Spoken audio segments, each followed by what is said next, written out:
So if you don't know what CTE stands for, it's Career Technical Education.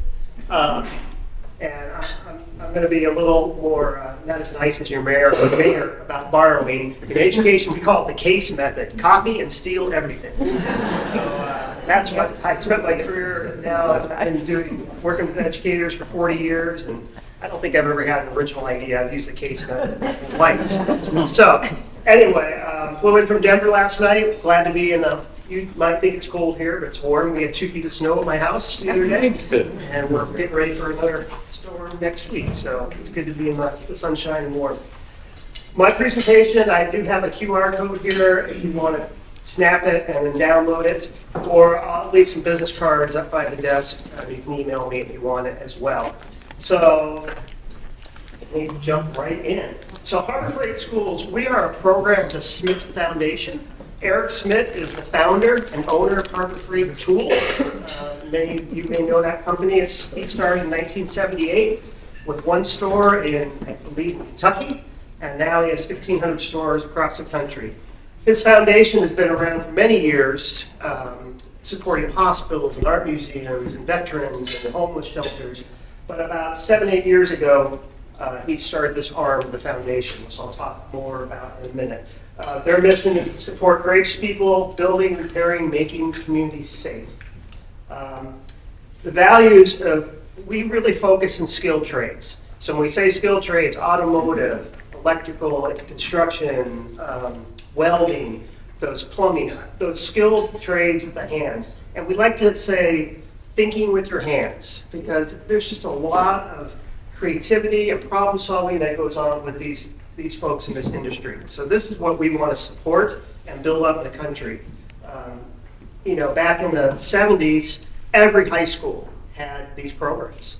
And I think it was about 1986, the Nation at Risk report came out, and everyone should go to a 4-year college, and all these programs, not all, but many went away, especially in the big cities. In Denver, where I'm from, they all were cut, and now we're starting to bring them back. So our mission is to increase and support the investment in skilled trades, and we focus on public high schools in the United States. I'll talk more about that in a minute. So these are what we do at the foundation. We support teachers, we fund excellence and innovation, which is why we're here today.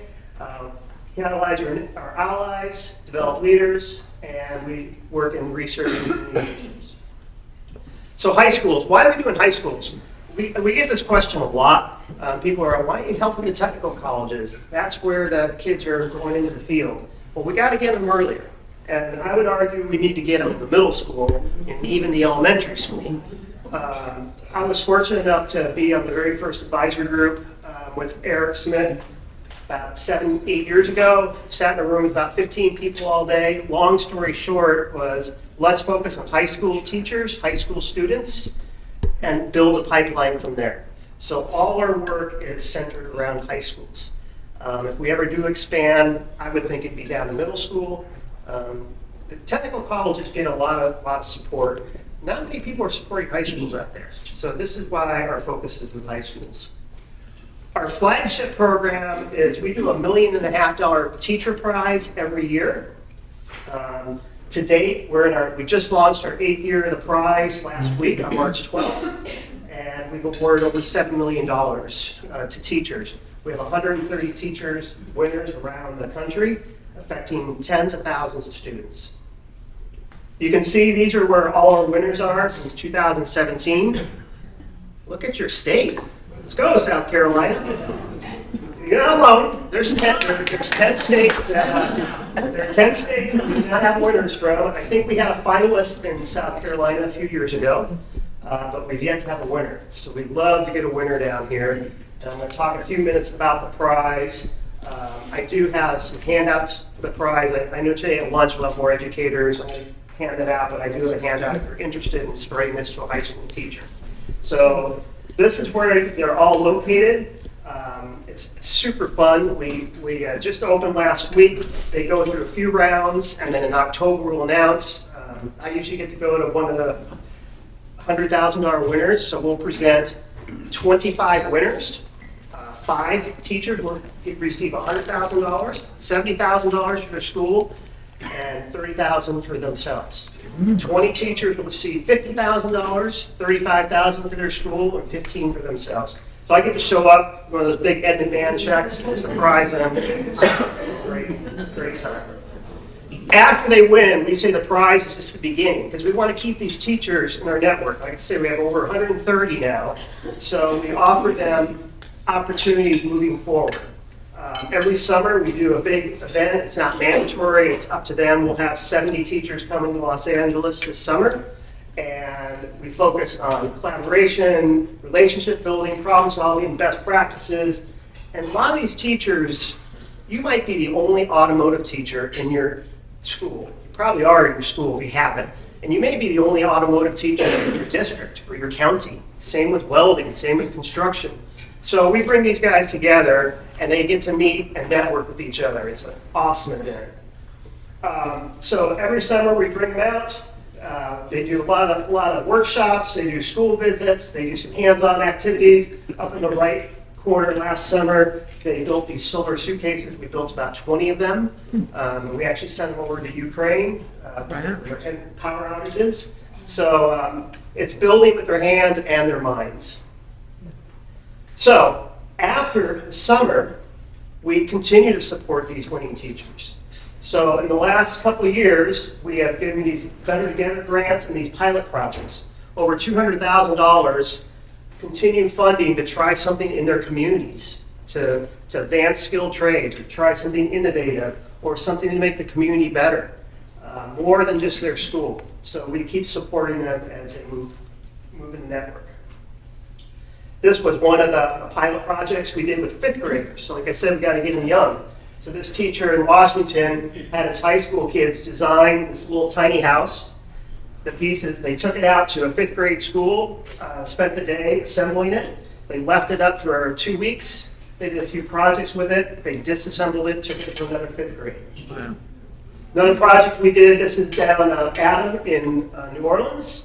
So New Orleans, they didn't have a lot of skilled trades programs, so we helped him support a mobile lab where he could take that trailer to a high school, put it in the parking lot, and work on a basic NCCER certification, level 1.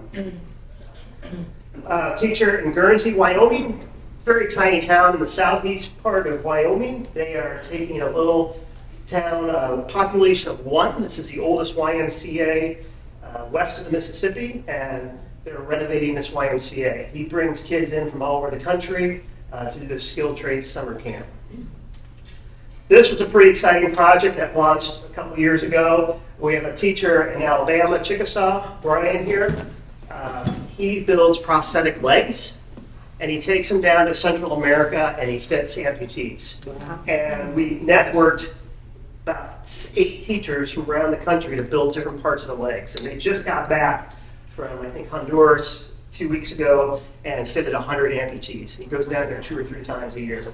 So that was a really neat collaborative project with kids and teachers from all over the country.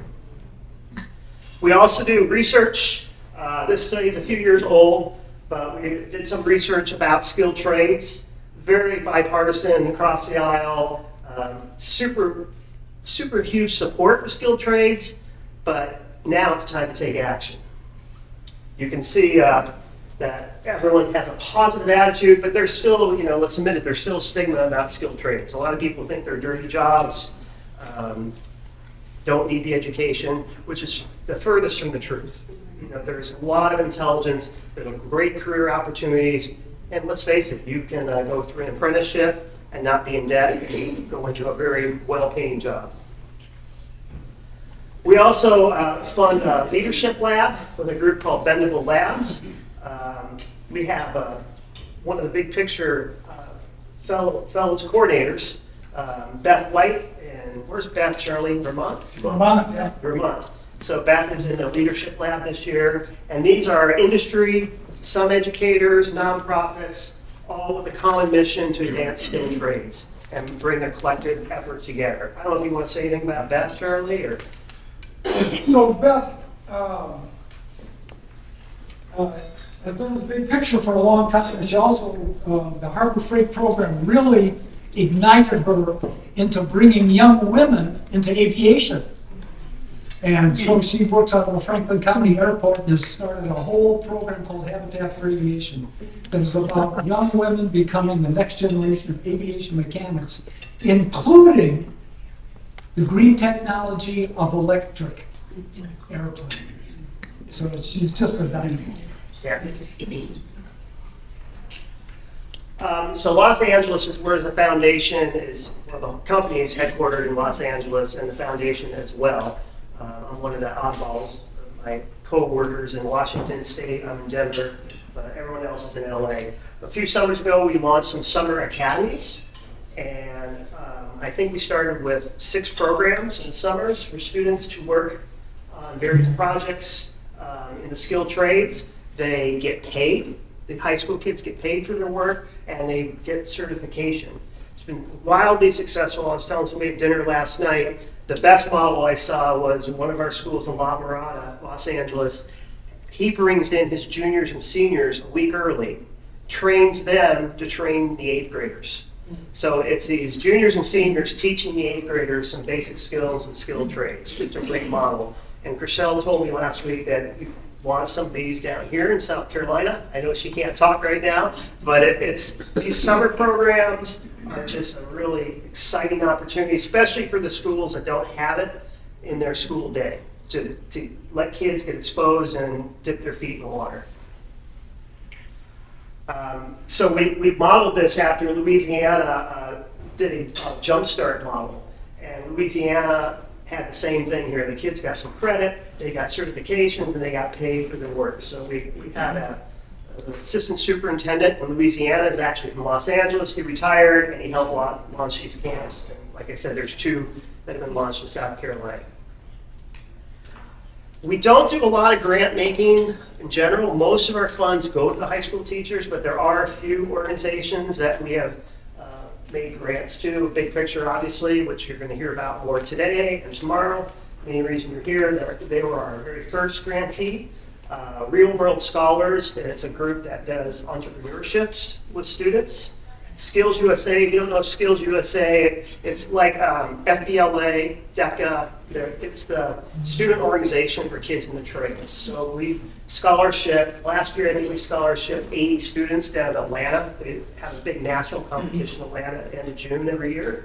And we'll do that. PIA is a youth apprenticeship organization that we've supported.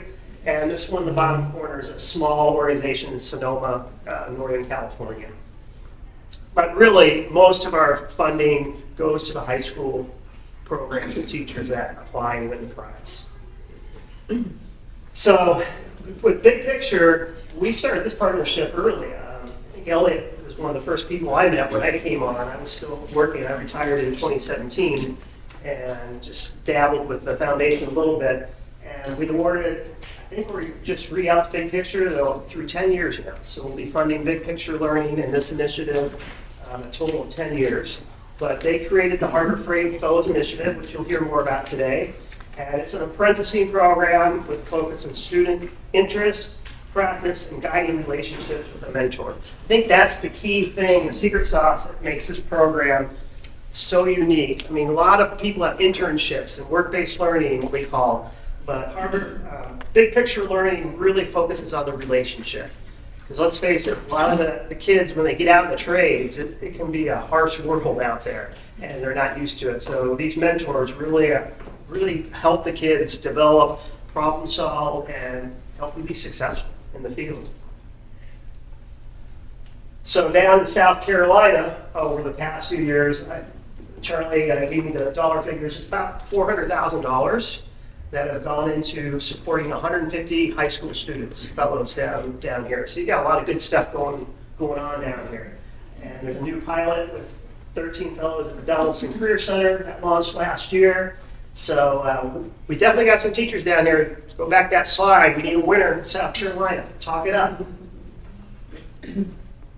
So if you have never worked with high school students, it's awesome. I mean, there are so many benefits to being a mentor of a high school student. I can't tell you the amount. When I was a principal, we did a lot of this.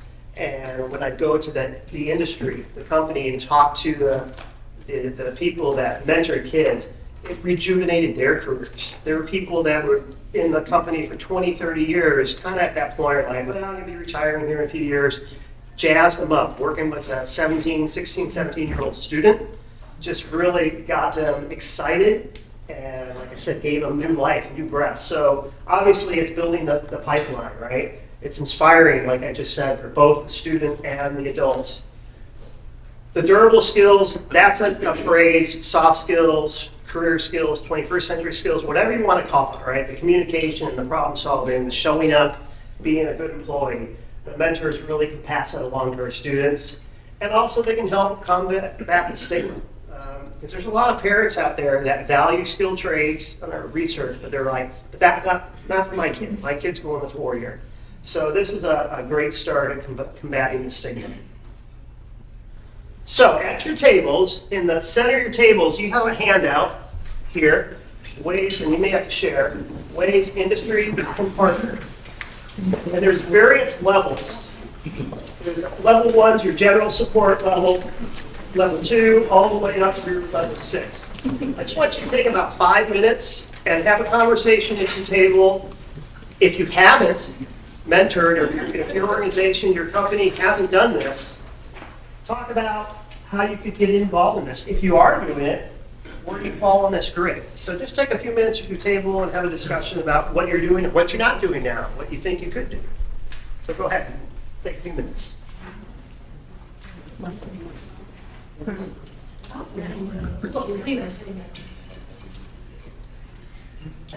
So I'm just curious, show of hands, how many people would say you're at level 1 in this room?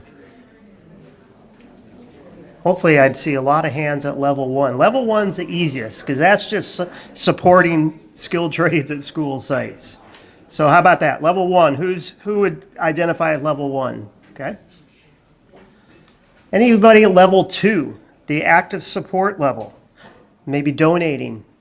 Great, donating equipment, donating funds. Okay, we got some level 2s. Anybody at level 3 in here? Awesome. Curious if anyone serves on an advisory board. Every career and technical program, we have 1, 2, 3, 4. Every career and technical program, whether it's high school or post-secondary, has to have an advisory board. If they receive Perkins funding, that's the federal dollars. And those advisory boards usually have to be made up of 51% industry. Now you can have a small board of 5 people, but if you have 5 people, 3 of the people should be from industry like you folks. So that's a great way, and they have to meet twice a year. And a lot of those advisories now, since the pandemic, are utilizing Zoom, which makes it a lot easier to do a Zoom meeting. You don't have to leave your office, your company, and do it online. How about way up here? Anybody doing apprenticeships or? All right. What do you got going, apprenticeships? I'll talk a little bit more in our presentation, but a certified welding program that we've just got going in partnership with RPM and Richmond County Board of Education. That's great.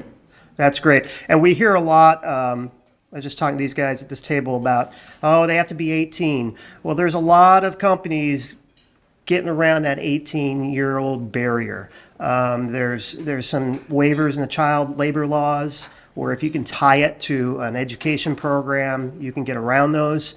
A lot of the school districts, especially if they're unpaid internships, will cover the student's insurance for you. Some of the companies are figuring out waivers or riders with their insurance company. People are starting to navigate around that 18-year-old issue, okay? And then obviously at the top would be policy. And that's really interacting with your legislatures at the state level, federal. I think the same week right now in DC, there's a national policy conference on career and tech ed. So these are just some ideas and ways you can help. Please feel free to take these handouts with you as you leave today. Some other ideas that you can help that may or may not have talked about. We just talked about the apprentice or mentors. The model we used at my school, there was a construction company in Denver called RK Mechanical, and we matched an adult mentor up with 2 students. And one day a month, they would come to our school for 2 hours and meet with the student in their shop, in a conference room, And then the next month, the student, these would be sophomores, these would be 10th graders. The next month, the students would go out to the industry for a few hours. So this mentorship is a key activity. Swag. Kids love stickers, shirts, whatever. You know, you guys can always drop swag off at schools. This one is pretty cool. So if you have kids, you have something in Colorado we call it a back to school night. It's usually the first week or two of school where the parents come in, they meet teachers, yada, yada. We've had industry hosting parent nights at their job sites. Hosting a parent night, like a back to school night at the industry. Really effective because especially if you're in a manufacturing plant or an automotive dealership, the parents have this picture in their head like, oh, that's dirty work environment. When they see how organized and how professional your sites are, it really changes the stigma. So these are really neat. I've seen a few of these going on around the country.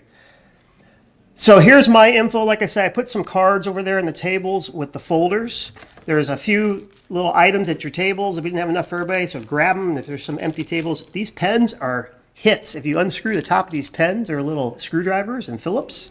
And of course, you got levels. So hot item, the pens. Yep. So help yourselves to those. I don't want to take any of those back to Colorado. But thank you for your time, guys. And if you have any questions, I'll be around all morning. Thank you.